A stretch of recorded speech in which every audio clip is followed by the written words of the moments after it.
My name is Victoria. 我的名字是白雪。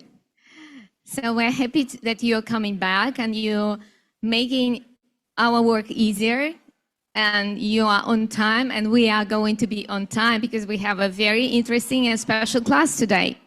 很高兴大家都能够及时的回来，这让我们的工作更加的容易，因为接下来我们要进行非常非常重要的课程。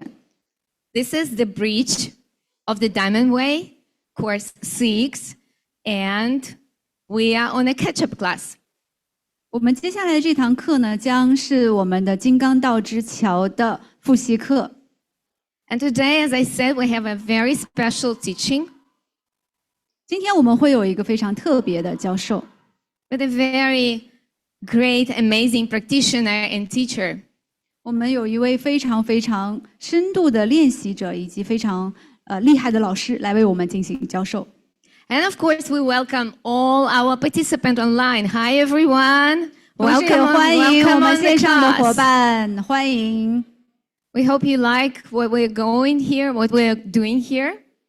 希望大家能够喜欢我们现在进展的一切的课程。So this special teacher who is coming up on stage very soon, let me tell small things about him. Maybe you will guess, but I'm sure you all know him. So he's a master degree of Pennsylvania University. 接下来这位老师，我们会先说一下他的一些经历和特征，可能大家已经猜到了，但是希望大家可以去尝试猜测一下。那这位老师呢，他是宾夕法尼亚大学的硕士，是一位学霸。He's also managing director of Red Capital Education and Travel. 那他同时也是Red Capital 这家公司的董事总经理。He's also a Tibetan translator for Diamond Classics. 同时也是能断金刚经典翻译当中的一员。And of course, maybe you not recognize the teacher whom we are talking about. 那么现在大家知道我们在说哪一位老师吗？ The last thing, he is executive director of Asian Classical Institute. 他是我们 ACI 课程的总监。Ladies and gentlemen, please welcome Tim Lowenhaupt. 让我们欢迎我们的 Tim 老师，耶！有请。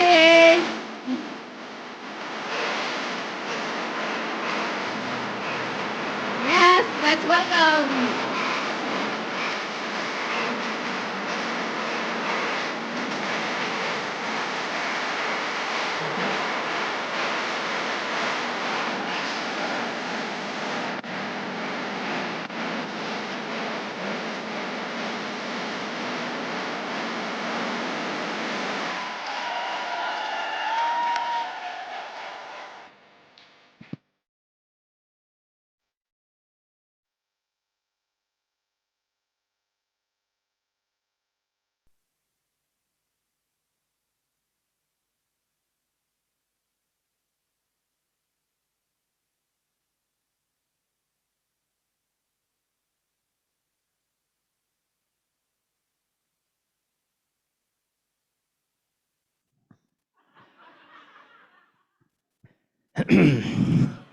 Sorry, I had lost my voice for a second. All right.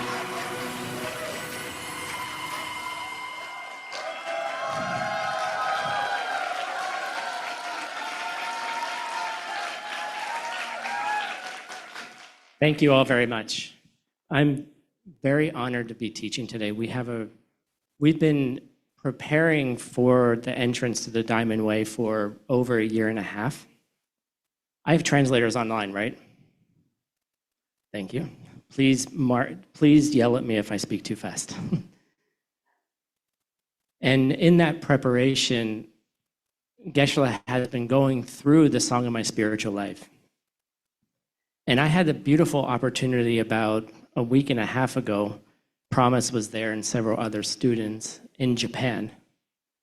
And we got an opportunity to teach all of it. Brian Mendoza was teaching, Alfonso Arzapalo was teaching as well. And I got to see the beauty of this course.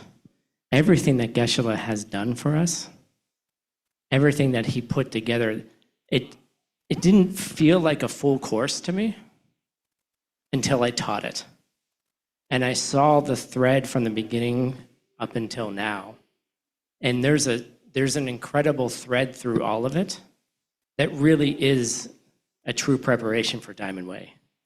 And so somehow, I get the opportunity to teach you today about Rendawa's 16 steps to a good life, which came from, so basically it was a side story in the original course. And where we are in that Lam Rim, where we are in the steps of the path, is we're in a section about leisure and fortune. It feels so weird not to have a translator. Is there a way we can turn down the lights just a hair? Because I can't see everybody. Like I can only see, I mean, I love looking at Nancy and Sugan, but I can't see all the people. You can't see me, all right. But where we are in the Lam Rim is when we recognize the life that we've been given, when we recognize that the fortune that we have to have been born as a human, and then what do we do with that? And there's this kind of balance, right? Like, yeah, I got to be here, but then to also recognize how easily we can waste it, how easily we can just get comfortable, and then forget about like what's really coming next. Like, are we really preparing ourselves for what is coming next? And so this part of the Lam Rim is can be a little depressing a bit. You know, I thought about this the other day. Geshe mentioned it in the first class. He mentioned about that when you, was it Geshe? No, it was Nick.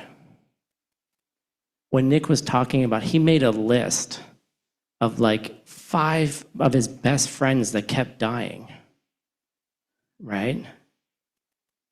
You know, and there was a similar thread through all of it. And I'm sitting in the back of the room and I'm like, my heart is like I just want to run up on stage and give him a hug. I'm like, oh my God, Nick, I didn't know. I didn't know you had such grief, years and years of it, right? And then he himself also had an accident too. And then you see that like who he became, like because of the realization of what this could be, right? And what a beautiful practitioner, what a beautiful father, a beautiful husband, right? And an amazing translator. Like I feel that he landed in his renunciation and was like, all right, I'm going to do something about this. And each time we have, like every time we have a death, we have this opportunity to remind ourselves, oh shit, it's coming. Like it's coming for me. It could be coming for my loved ones. When, right? And then what normally happens? Over time that feeling fades. And then we start going back into, I don't know, denial, I guess, right?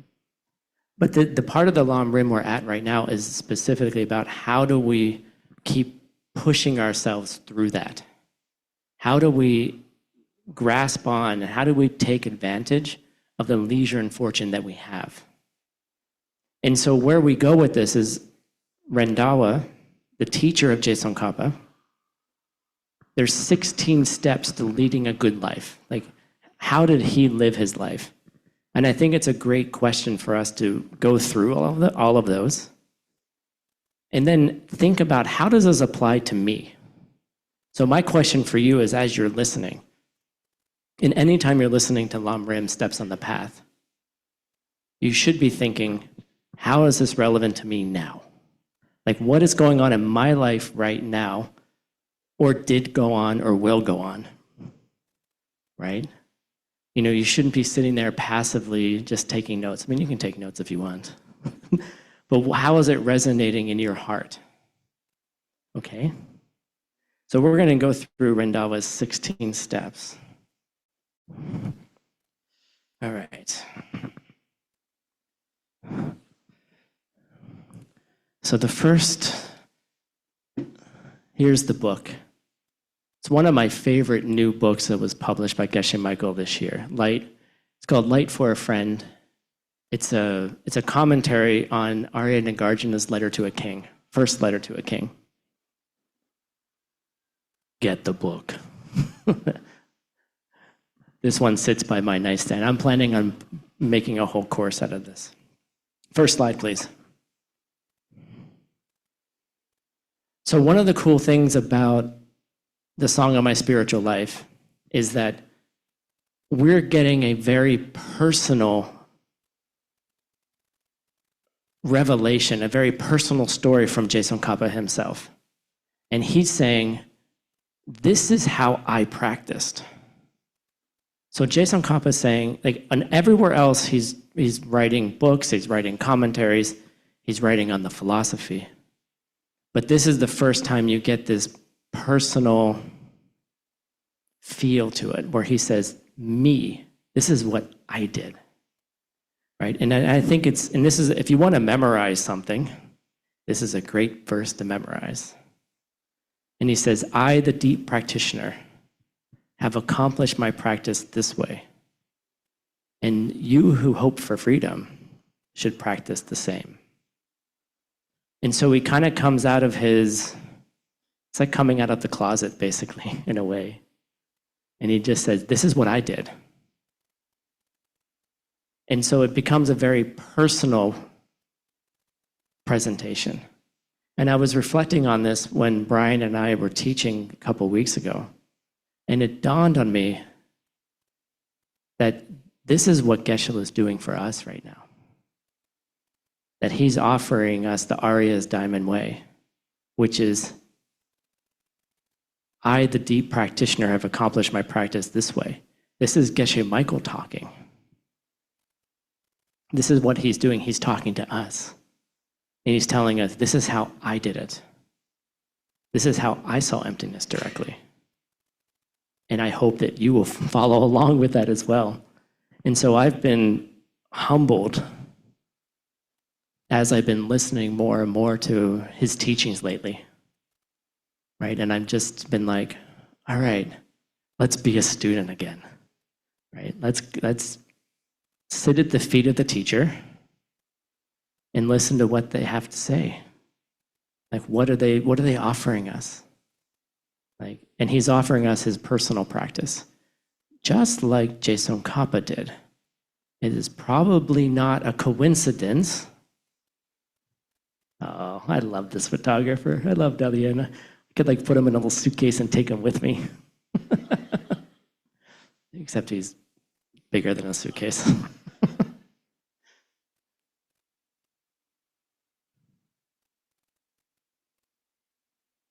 But in a very special way. And I think if you're thinking of, and as you've been hearing the classes from yesterday, and if many of you have gone through the preparation so far, when we see these kinds of things, is it a coincidence that Geshe Michael taught us Song of My Spiritual Life, where Jason Kappa says, hey, this is what I did, and you should do it too. And then, as he's finishing this, our own teacher is saying the same thing. Is it just a coincidence?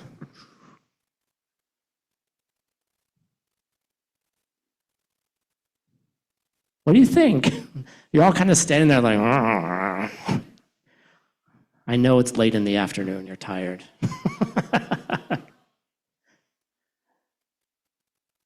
When you're engaging with these types of practices, when something comes up like this, you start asking yourself, well, why am I experiencing this? How many flowers are there? There's 4 flowers, right? The same seed seems to be ripening in various places. So is it a coincidence? Could it be something even bigger? Could it be something even more divine? Something else that's in play that I'm just not quite aware yet, but my seeds are kind of tossing out there, right? There could be something really special in this. But you, as practitioners, it's your job to see what's special in it for you. Like, I'm just sharing what's special in it for me. Hi, it's good to see you. But at the end of the day, it's like, when you're listening to these 16, is there something that goes off in your mind and you're like, ooh, that's a special message for me. That was a special message sent to me, a divine special message sent to me from years ago, centuries ago, or from all the things that you did just to get yourself here. Think about all the choices that you made that put you in this seat right now. Is it an accident that you're sitting here in this room?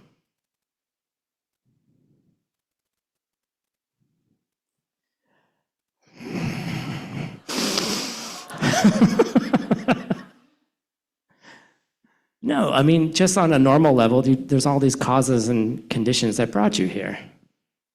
But is it an accident that you're here and you're hearing about? Is it an accident that you're here and that you're hearing about Diamond Way here right now?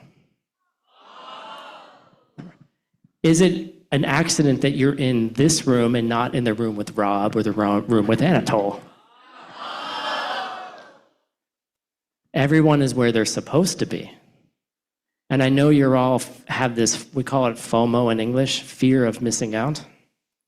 You could be missing the cool class Rob is giving because he's very funny. You could be missing the cool class that Anatole is giving because he's extraordinarily divine. But you're here right now and you're stuck with me, I'm sorry. So that's your fault. All right, next slide, Brian. Okay, so the first step is that Jetsun Randhawa orchestrated his birth, which means that he chose when and where and how to come. Okay? And you often hear these stories from these high teachers, that they were sitting in some paradise, like having, I don't know, relaxed conversation. I'm like, what am I going to do now? Who am I going to help now? What family am I going to be with? How am I going to do this so I can help the most people on planet Earth? Right? And so he chose the life that he was in. Which then begs the question, who was he before he was here? Right? How many of you chose this life? Oh, we got one person in the back waving their hand. Excellent. Maybe she was telling me to slow down. But so we have one special soul in the back. She's wearing a green shirt just in case if you want to talk to her. She probably has some secret message for you. But I personally have no recollection of where I was before or what brought me here. I can only do the logic to say, well, I must have planted some good seeds to be as a human, but certain things work, certain things don't.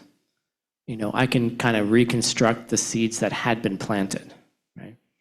But I certainly didn't choose this life consciously. At least I don't remember, But they say that he did, right? And then you got to look at this from a shifted point of view. Right? What if you could, think about your own life. What if you could think that? What if you did choose this life? What if you did choose your family? What if you did choose your country? What if you did choose the circumstances you were born into? And maybe there's a special message to that for you. Like, why did you have that parent? Why did they do that thing to you, right? Why did they say that weird thing to you when you were 10 years old that you remember and carried with you for 40 years and pulled out in therapy? And then they don't even remember it, right? Why? Like, why? Maybe there's a special plan behind all of it. In making that shift, I don't know, what would happen if you made that shift to think about your past that way? Geshe talked about it this morning, right? What would happen if you made that shift? I don't know. All right, next slide. How Rendawa used his childhood. Someone gave me this hat the other day. Can anyone explain why I have this hat? Why? Because when you look in the mirror, it says Tim. Get it? It says MIT. It's a college in Boston, right? But when you look in the mirror, it says Tim. Get it?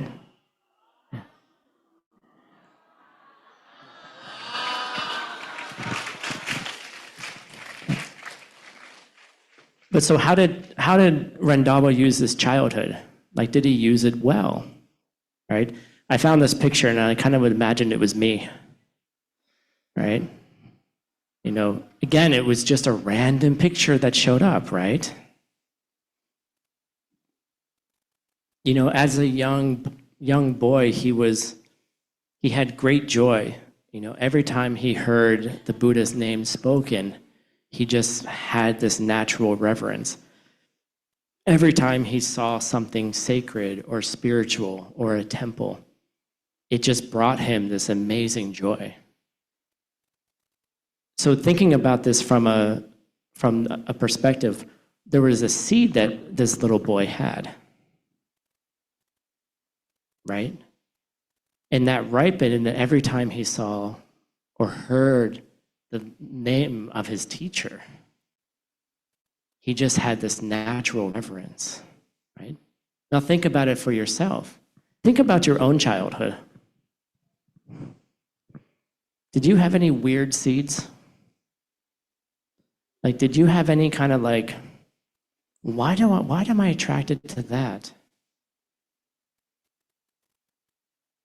There's a special symbol in Diamond Way that I found when I was 16, and it was on a necklace. I didn't know what it was at the time. And I bought it, and I was just like, oh my God, I need this. And I put it on and I wore it, but I always wore it privately. I was like, nobody can see this, right? And I had no idea why. You know, and I was always hiding. I was like this, but it felt sacred to me. You know, then I found out years later what it meant, right? And somehow it disappeared. It disappeared as well. Like, it kind of came into my life at a perfect time and then it vanished, right? But think about your own childhood. Did you have things that just naturally brought you joy? That might have been, let's use the flavor spiritual, like that you had natural attraction to things. When somebody whispered the words Lam Rim in my ear, it was Will Mead, if anybody knows him. I was doing my yoga teacher training in 2009. He was like, 2010. He was like, Tim, you should go to Phoenix. I'm like, why? He goes, they're doing this program. Geshe Michael's teaching it. I'm like, oh, okay. And he goes, it's called Lam Rim. And I was like, you know, like the prana moved in my body, and I'm like, oh, that's weird. I mean, I'm just acting right now, but that's what it felt like, right? Some weird seed. I'm naturally attracted to Lam Rim teachings. Why? I never heard that word in my life, right? But he used his childhood was already, he was using it well. And so the cool thing is, think about like, what did you do well in your childhood? Like, Did your childhood bring you here today? Probably. Next slide.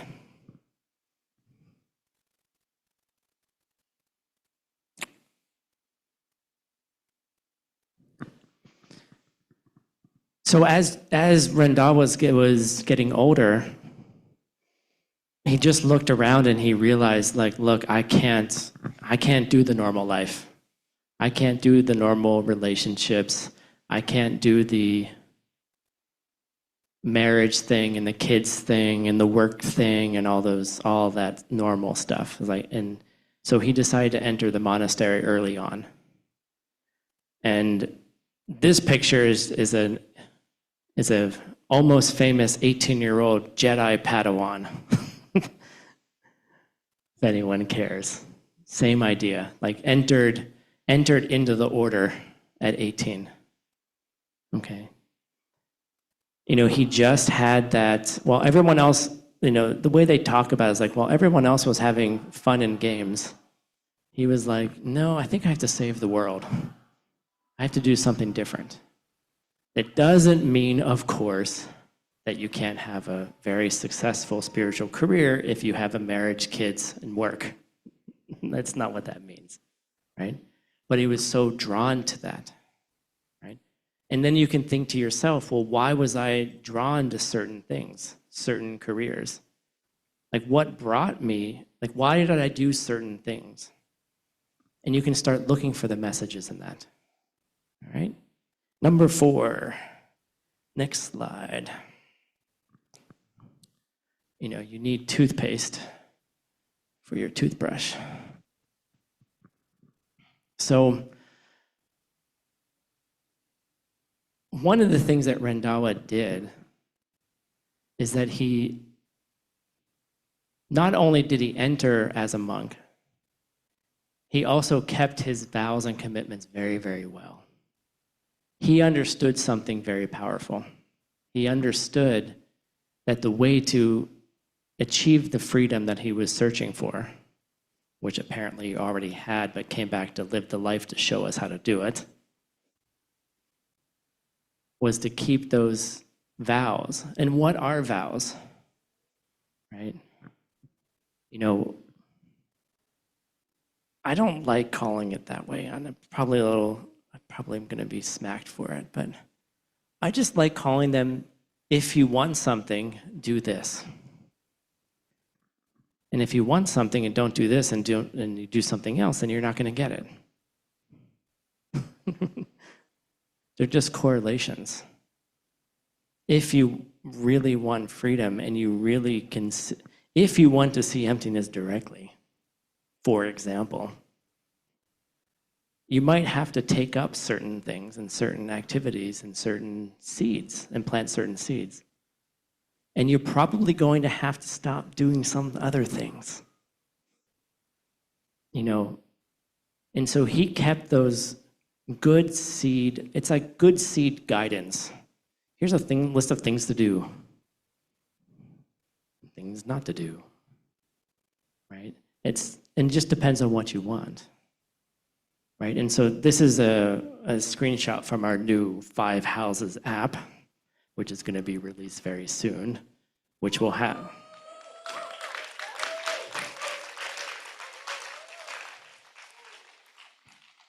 It also has a meditation timer in it. It has a map in it. It's pretty cool. But if you want to get there, there's a roadmap. And he followed it, right? He did his monk's vows. He did his bodhisattva vows, and he also did his diamond way vows as well, right? But see them as the roadmap, correlations. If you want X, you do Y, And the hard part about it, and I'll just say from my own practice, is recognizing all the things that I do that are actually planting seeds to go against what my actual goals are. So my book practice, I do the 6 times book, but a lot of times I have my goals and I write down, did I do something today that helped my goal Or did I do something today that did not help it? And then if I'm really honest with myself, you have to be honest, and no one else looks at it anyway. I'm like, nope, I did that thing again that's stopping me from getting to where I want to go. That nasty little thought, that nasty little holding on to myself. And that's why I surround myself with good people to remind me. I had a beautiful conversation today with my great friend, Nancy. And she was helping me with a couple of things, and she just points out, she said, well, you know, if you did this, and I'm like, no, I don't want to do that. And she's like, and I'm thinking, I'm just being selfish. I'm not being inclusive enough. My pride is, okay. And that's why you need friends. Friends who can support you and hold you and allow you to be you. Like, we're practitioners. We're not, if we were already perfect, we wouldn't be sitting here, okay? So just give it up. I'm not perfect at all. You know? But the idea is, can we get better? And we need people to point out to us the places that are like, you know, there's a little bit of pride over here, Tim, or over here, or over here. You know, maybe you can soften that a little bit. And most of the time, it's just like, it's not even pride, it's fear. It's a fear of like losing something, or a fear of, I don't know, fear of ... You know, and that's why I try to find friends who can support me when I'm not as strong as I pretend that I am, right? And then they can help elevate and help me grow. So thank you, Nancy. Next slide.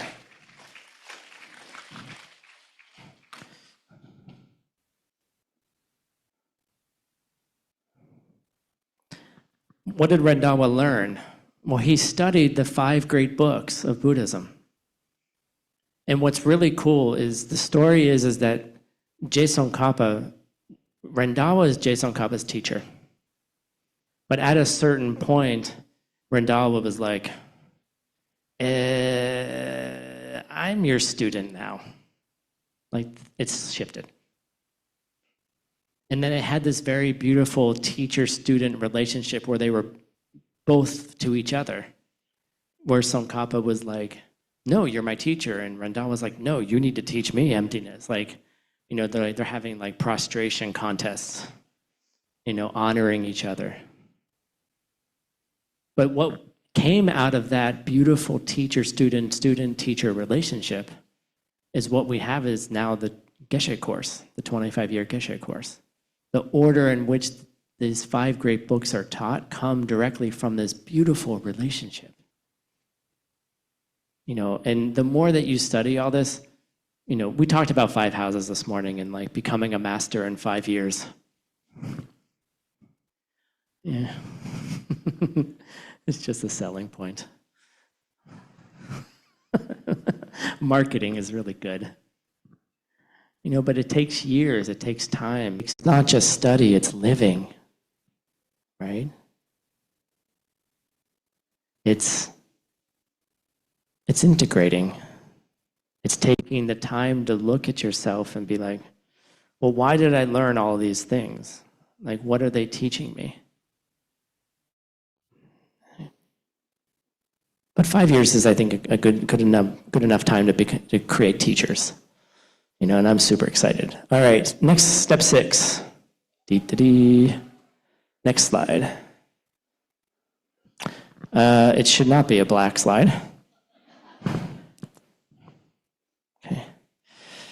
Yeah, these are my exercise cords that I travel with. Okay. All right, so the next slide is not that one, but it'll pop up in a second. It's a picture of an excavating machine, like digging a hole in the ground. And so the idea is that how did Rendawa unearth the true intent?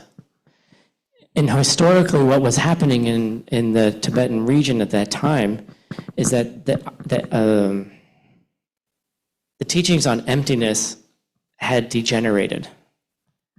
People were not teaching it correctly. They were thinking that emptiness was one thing when it was something else. And there's 3 specific wrong ideas, and we learned about them yesterday. What's the first one? Black, black, black. Emptiness is just the void. All right? Secondly, what's the next wrong idea? It's a little bit more specific.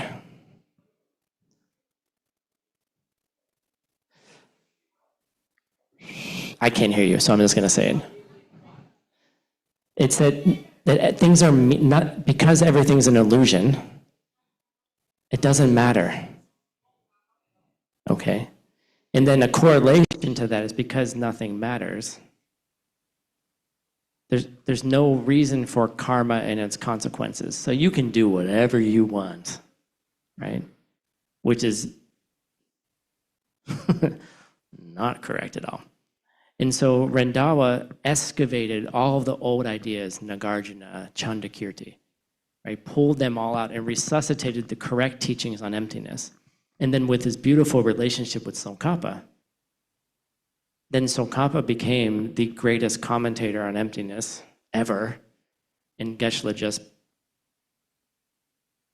published, or is publishing, there it is, The Illumination of the True Thought. It is a beast. Try it out sometime, right?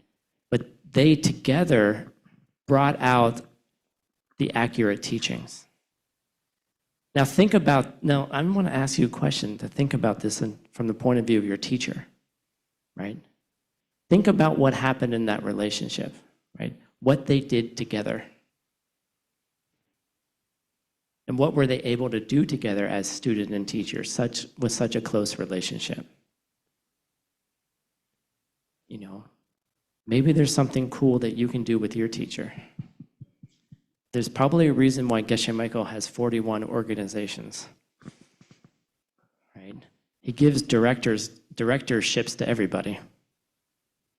Okay. All right, next slide. I also have Q-tips because I got to clean my ears. Okay. All right, so after they unearthed the true intent, is that Rendawa gained the perfect view of reality, right? He saw emptiness directly. That's what they say, right? And so, make sure I got my notes right here.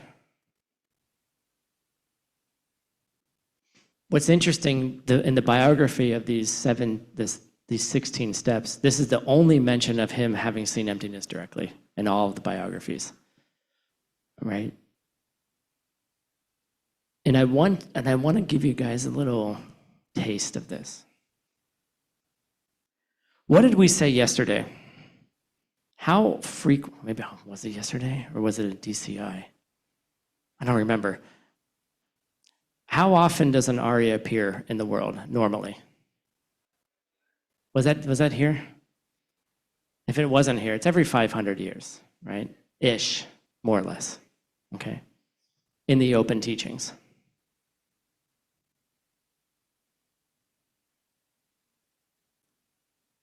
Did you hear it? I'll say it one more time. An Arya appears every 500 years in the open teachings.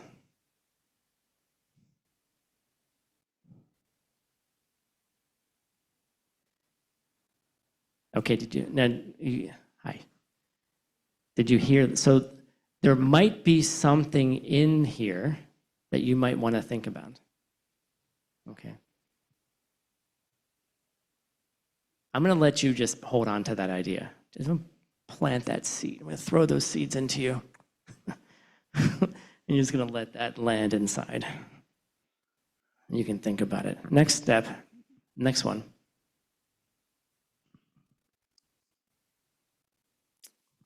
I need my deodorant.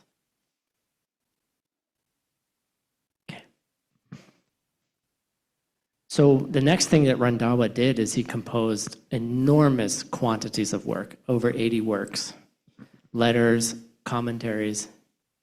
It's incredible what he's done, what he did.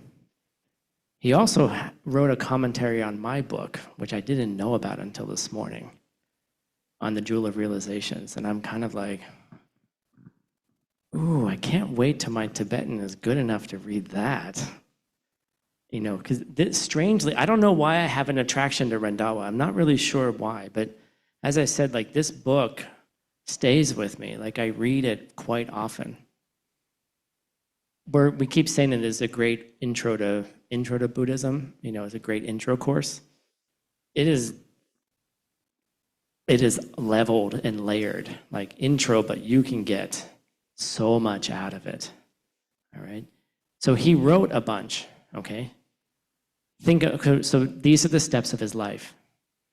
Saw emptiness directly, then all of a sudden he writes a lot of things for people. Why? Maybe in the modern world we won't write books when we see emptiness directly.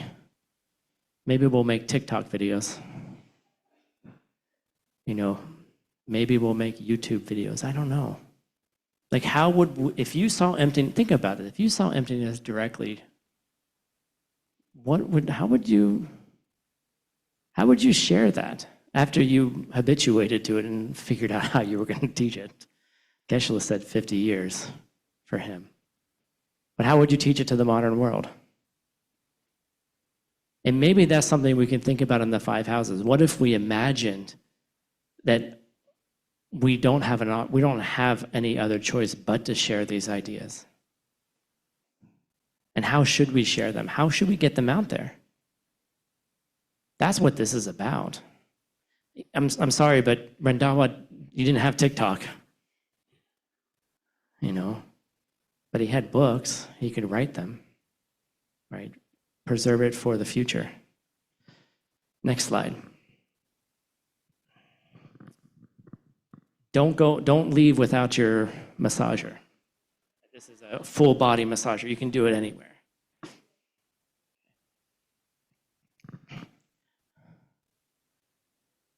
So how did Randhawa, this is how he gathered disciples.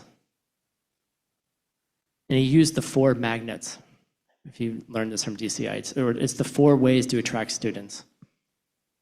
Right, so after he did all of this, he's like, well, shit, I got to teach people. How do I get people to come to my class? Thank you, Jasmine. That's how I get people to come to my class. I asked Jasmine to organize an event. And then I just get to show up. Well, that's not really how it works at all. So there's 4 ways to attract a student. And you can think about this. Like if you want to attract a following, first of all, just do your practice. Keep your ethics. Like be a good person. Don't try to attract people because you want followers or because you want people to make offerings to you. All of those things. Like that's never going to work in the long term. But the first thing is you be generous, right? I forgot my money, but you know, like Geshe Michael gave away $1,000 at the end of class. I hope you remember that moment because that was a very profound moment. It wasn't just about the money, right? It was about what was being taught, right? Like the layers of that teaching were extraordinary this morning. And through generosity, he's teaching. Like for $1,000, I don't have $1,000 right now, I'm sorry. Right? You see, be generous with your students. Give them time, give them the space. What else? What's the second one? I forget. Not very good at this. Oh, I'm not very good at number 2. Praise your students. Praise your students lavishly when they do a good job, right? Be generous with kindness and telling them they've done a good job. Thirdly, then you teach to fit their capacity. I have a student who gets upset because I teach them differently than I teach the other students. And it's because everybody needs something different, right? You know, everyone, you teach to their level, you teach what they need, right? So be generous, overly praise them. I'm working on this one. I'm sorry, guys. I'm working to be better at this. What's this? Wow.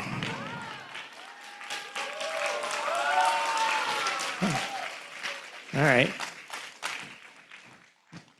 So you praise them. Well, excuse me, you be generous. Then you praise them. And then you teach to their capacity. And for $100,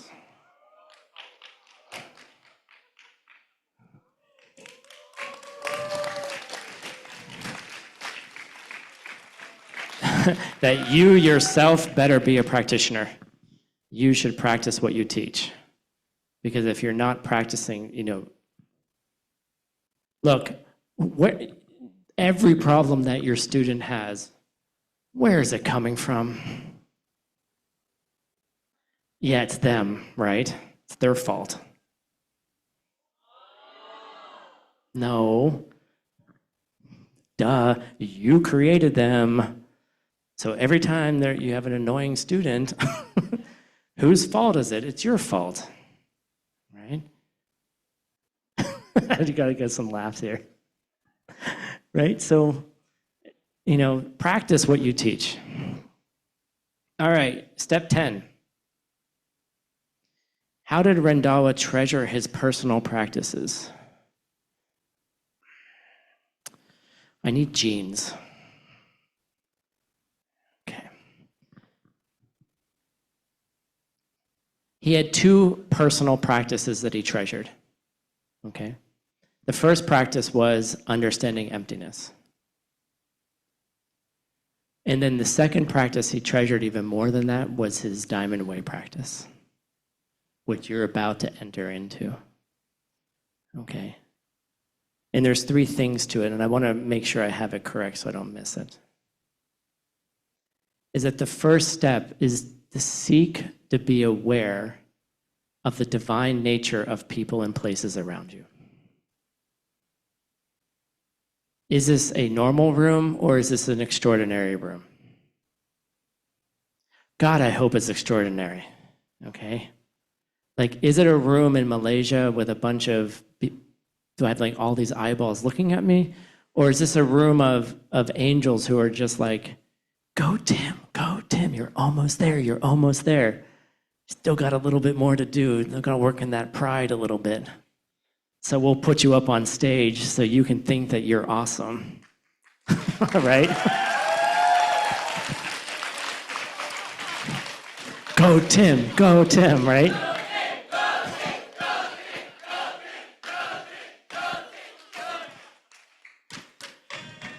Thanks, I appreciate the support, right?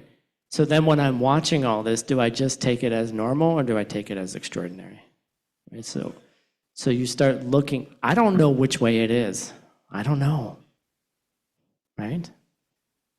But if I suspect it, just suspect it, maybe it could be completely divine, right?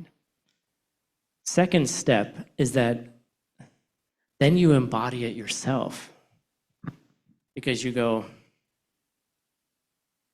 what in this room? So when we talk about emptiness, like point to something in this room that's not coming from you. Right, everyone pick up your left hand. We're gonna do it. Point to something in this room that's not coming from you.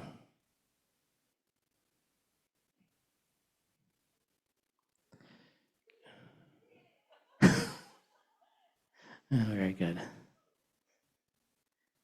Now let's do it again. Point to something in the room that is not already divine. Possibly.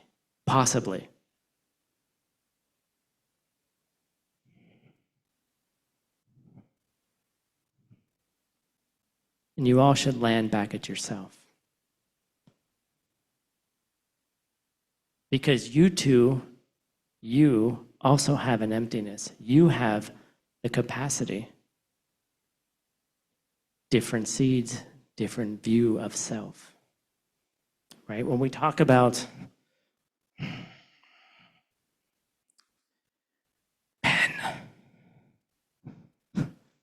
Thank you. Oh, it's a red pen. That's surprising. Not at all. It's a Five Houses red pen. That's even cooler. Ooh. Anyhow, so why is this a pen?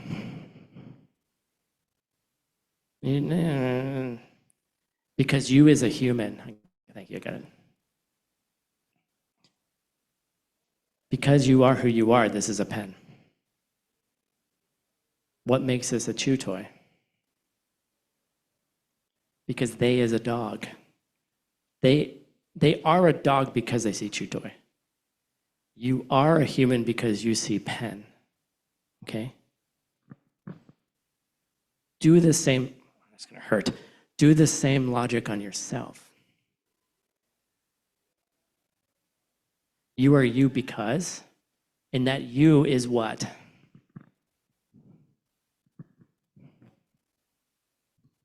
Did you think you didn't have emptiness?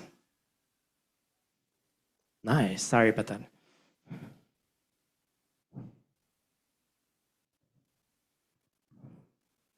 The parts that you're looking at yourself, the parts that are you,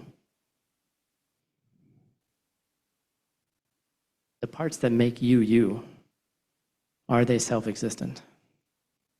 And the you who is, you think that you are, who is that really? Sit with that for a little bit. Next slide.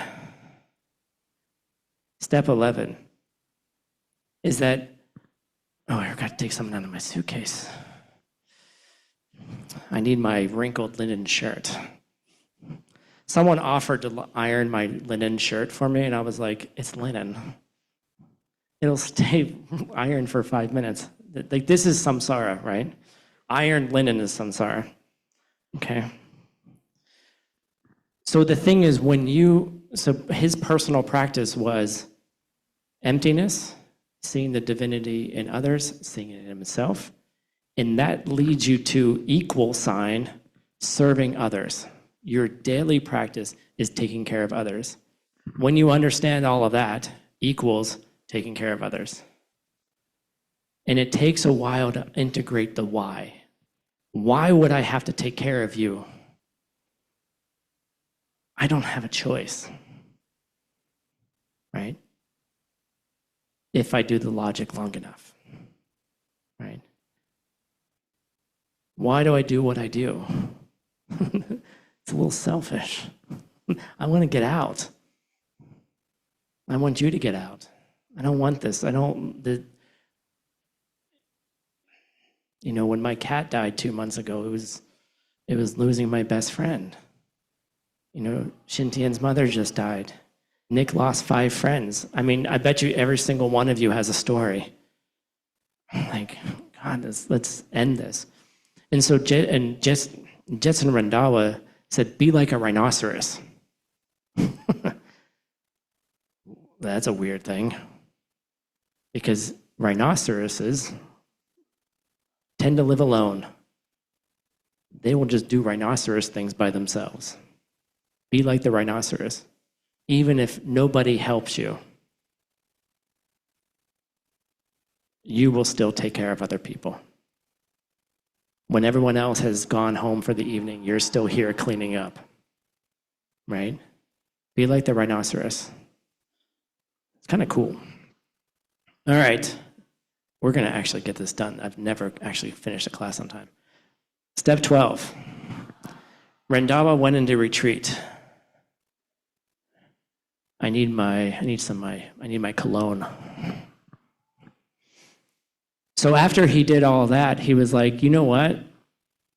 I need to go into retreat. I need to work out all of these things because the things in the cycle of pain are drawing me towards it and it's taking me away from what truly matters. This is at Diamond Mountain, by the way. This is Cottage 27. This is where Earl stayed. I've done 2 long retreats here. Okay.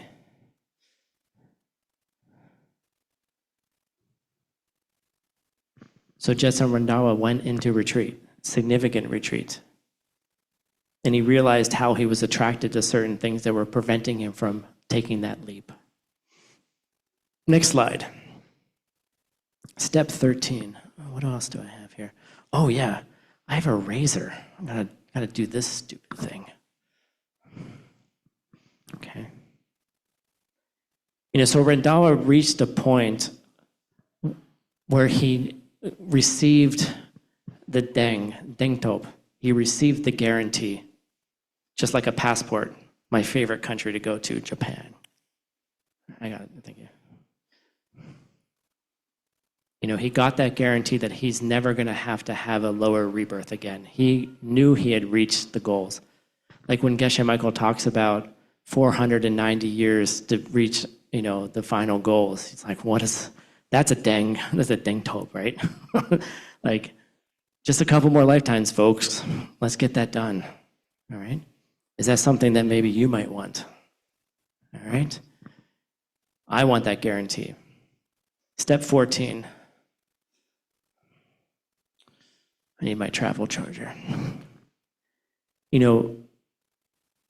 Randawa prepared to pass away to serve as an example to others, right? He lived his entire life in a way to be an example of how to die, okay?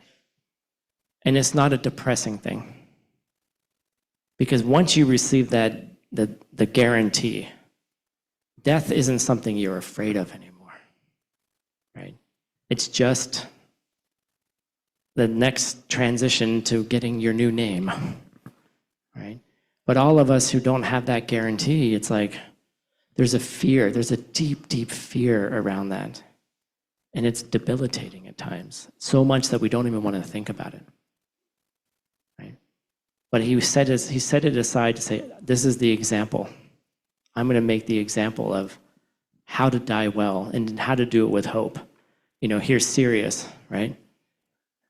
Like, it's a hopeful thing. I got it. We're just going to go over. Next slide. Step 15 then is he passed on for his disciples. I need a sweatshirt too.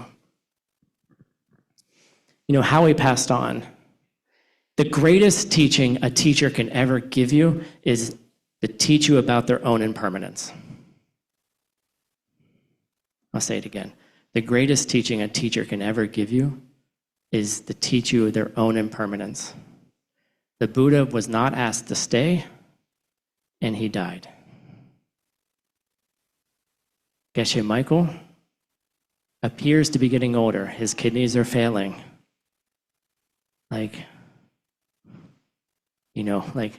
Please stay, please stay.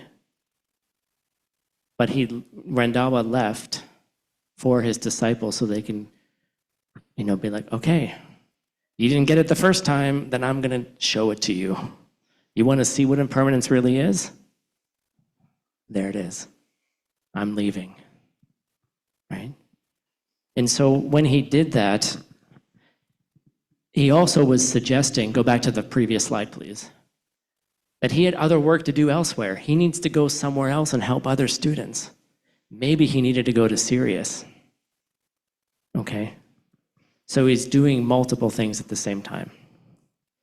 All right, next slide, number 16. And then the legacy. I need my postcards. Is that he built a legacy for his students. There's a story where he received a whole bunch of saffron and a bunch of gifts near the end of his life, that he sold it, that immediately published books, built retreat centers, did all the things for his students so that they could continue onwards. And you can see that Geshe Michael's doing this for us.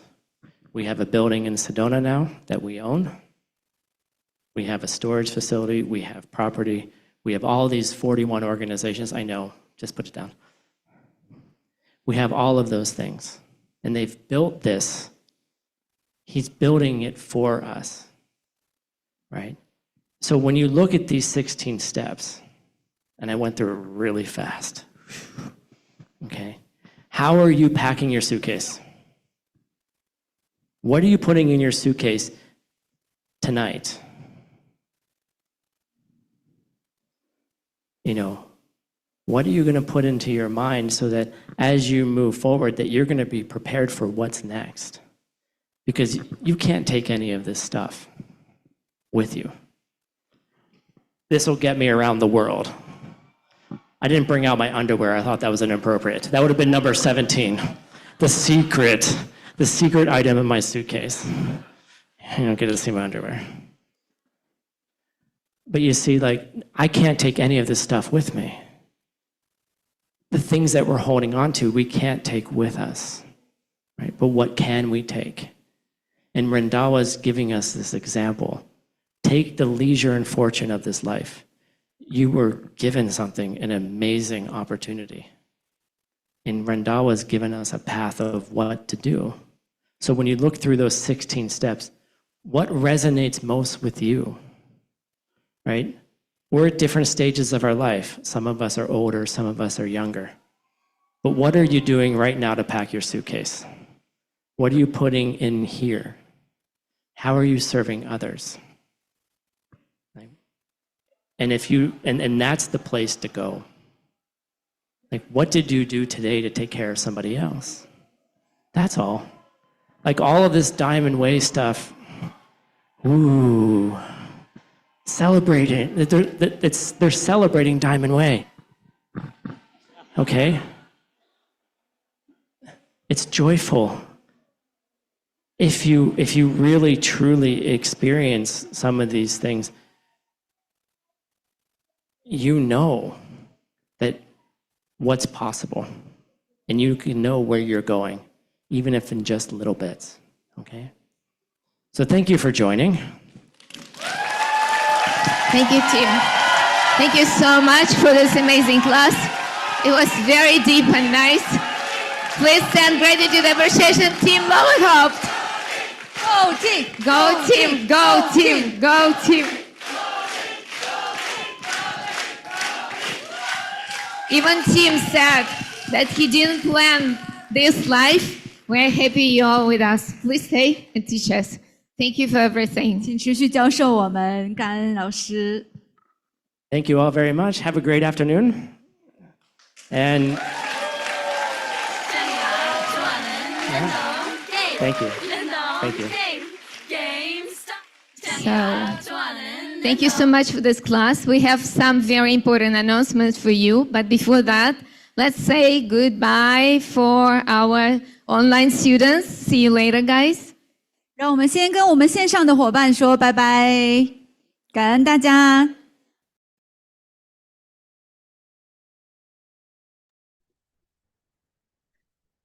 Thank you, teacher team, for guiding us through inspiring